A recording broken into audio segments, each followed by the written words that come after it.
Welcome once again, my friends, and thank you for stopping by to listen to an old storyteller. Today we have a Filipino tale, and the title of this story is The Story of Bantugan.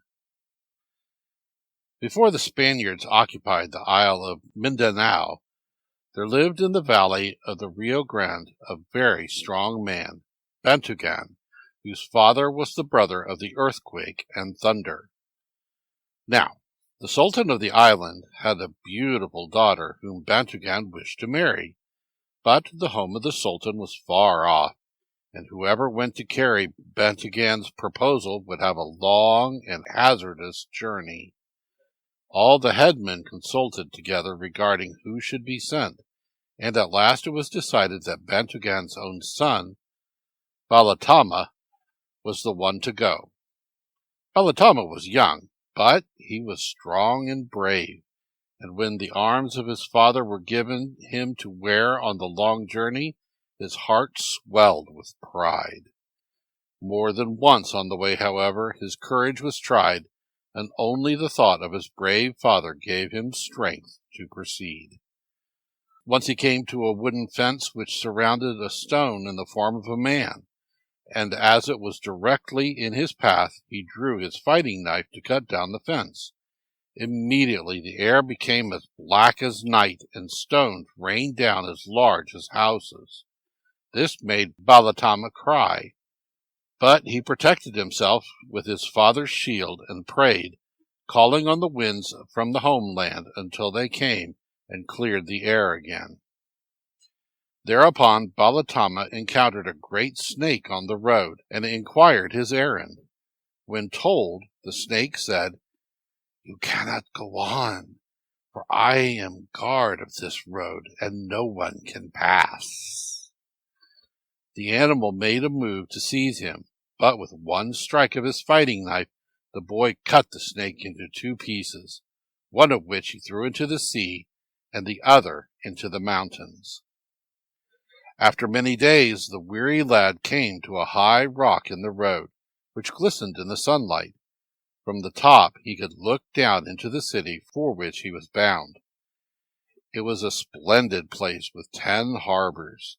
Standing out from the other houses was one of crystal and another of pure gold. Encouraged by this sight, he went on, but though it seemed but a short distance, it was some time before he at last stood at the gate of the town. It was not long after this, however, before Balatama had made known his errand to the Sultan, and that monarch, turning to his courtiers, said, "You, my friends, decide whether or not I shall give the hand of my daughter to Bantugan in marriage." The courtiers slowly shook their heads and began to offer objections. Said one, "I do not see how Bantugan can marry the Sultan's daughter, because the first gift must be a figure of a man or woman in pure gold." "Well," said the son of Bantugan, "I am here to learn what you want, and to say whether or not it can be given." Then a second man spoke. "You must give a great yard with a floor of gold, which must be 3 feet thick." "All this can be given," answered the boy. And the sister of the princess said, "The gifts must be as many as blades of grass in our city." "It shall be granted," said Balatama. "You must give a bridge built of stone to cross the great river," said one. And another, "A ship of stone you must give, and you must change into gold all the coconuts and leaves in the Sultan's grove." "All this can be done," said Balatama. "My uncles will give all save the statue of gold, and that I shall give myself.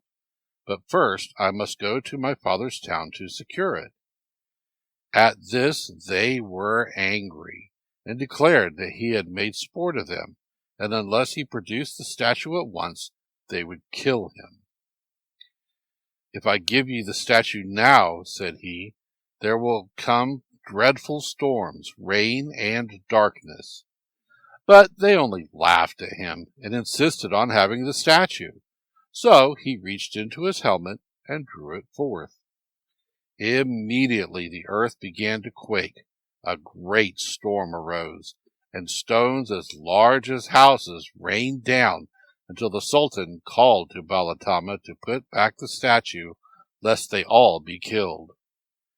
"You would not believe what I told you," said the boy, "and now I am going to let the storm continue." But the Sultan begged him and promised that Bantugan might marry his daughter with no other gifts at all save the statue of gold. Balatama put the statue into his helmet, and the air became calm again to the great relief of the Sultan and his courtiers. Then Balatama prepared to return home, promising that Bantugan would come in 3 months for the wedding.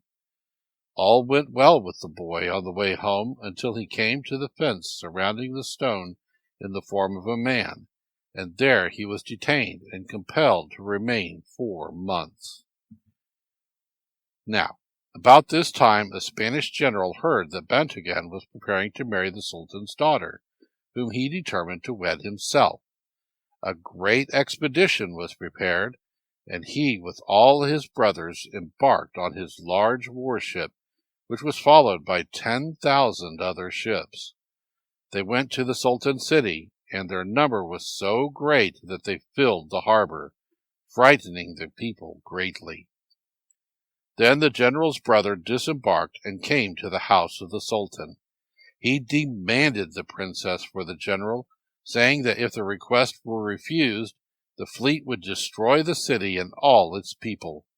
The Sultan and his courtiers were so frightened that they decided to give his daughter to the general, the next full moon being the date set for the wedding.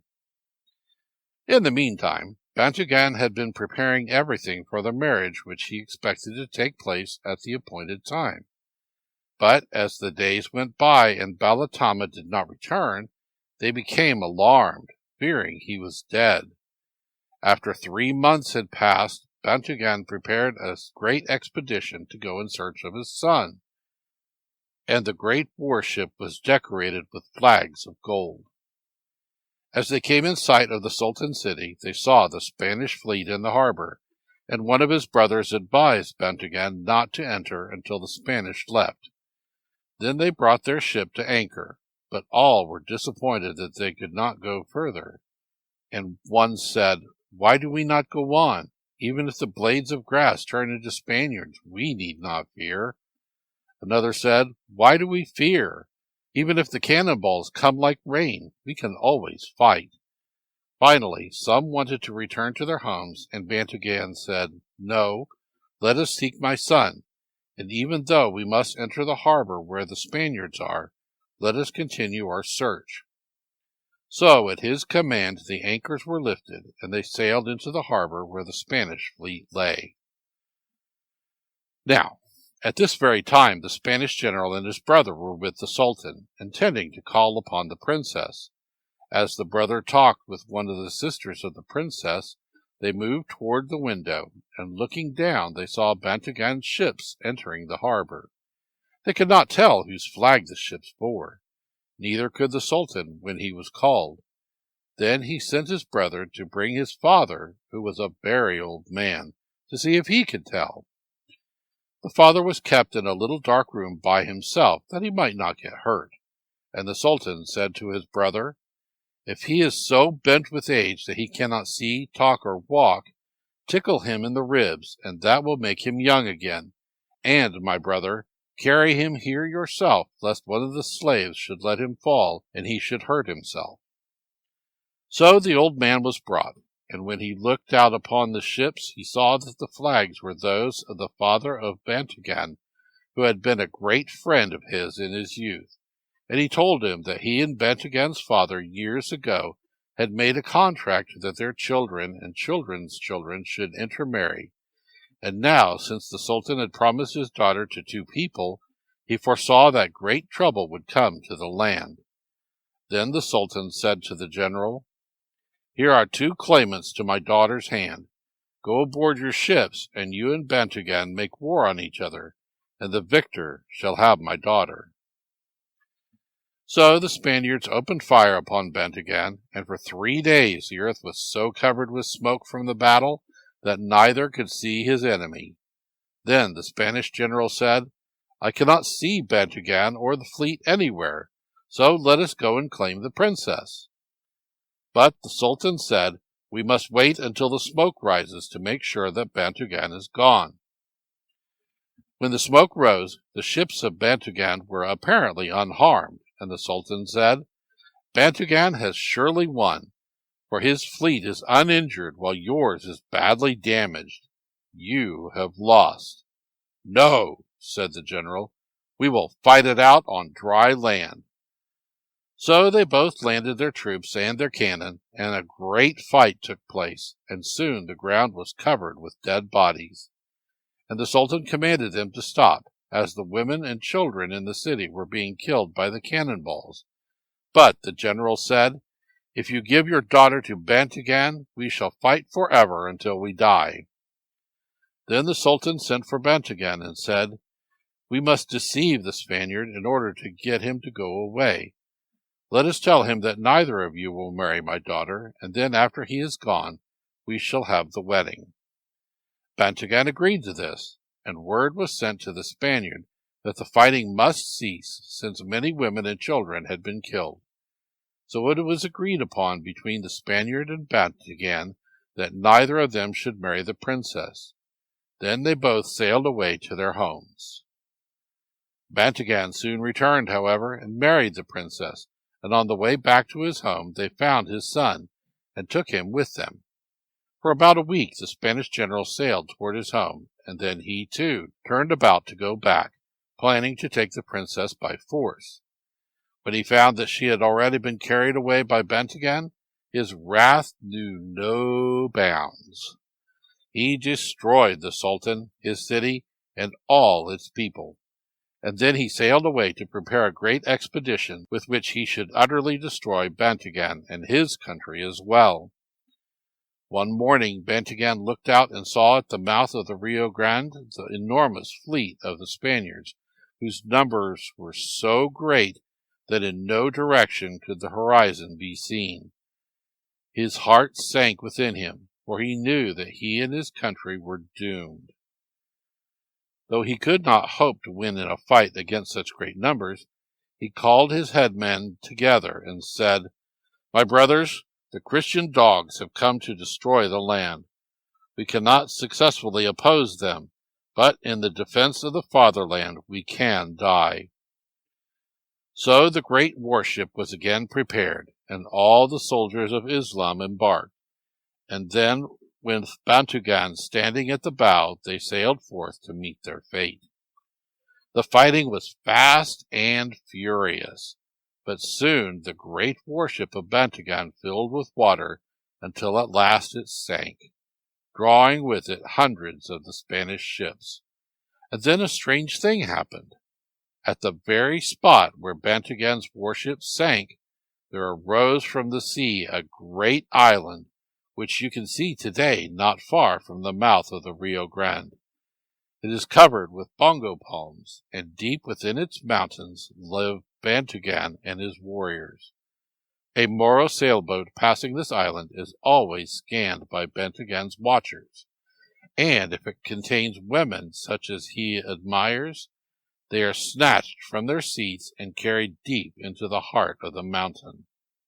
For this reason, Moro women fear even to sail near the island of Bongos.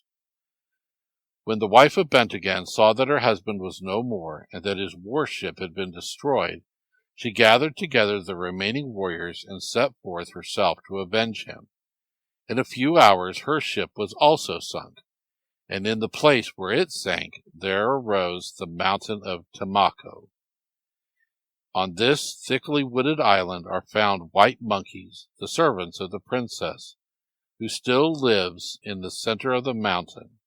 On a quiet day, high up in the mountainside, one can hear the chanting and singing of the waiting girls of the wife of Bantugan. Thank you once again for listening to this story.